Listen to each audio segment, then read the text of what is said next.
সংসদ নির্বাচন এবং গণভোটে বিএনসিসি ক্যাডেটদের নিয়োগ নিয়ে বিএনপি উদ্বিগ্ন, কারণ তাদের রাজনৈতিক সংশ্লিষ্টতা রয়েছে একথা বলেছেন দলটির নির্বাচন পরিচালনা কমিটির মুখপাত্র মাহদি আমিন।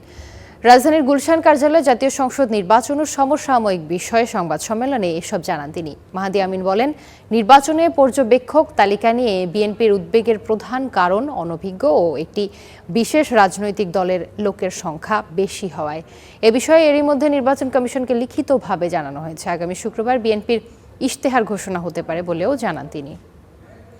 ত্রয়োদশ জাতীয় সংসদ নির্বাচন ও গণভোট উপলক্ষে নির্বাচনী কাজে বাংলাদেশ ন্যাশনাল ক্যাডেট কোর অর্থাৎ বিএনসিসির ক্যাডারদের মোতায়েন করার একটি সিদ্ধান্ত আমরা দেখেছি, যাতে আমরা উদ্বিগ্ন।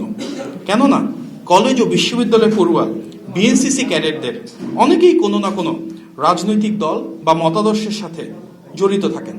ফলে তাদেরকে নির্বাচনে সম্পৃক্ত করলে তা অবাধ, সুষ্ঠু ও নিরপেক্ষ নির্বাচনের পথে অন্তরায় সৃষ্টি করতে পারে।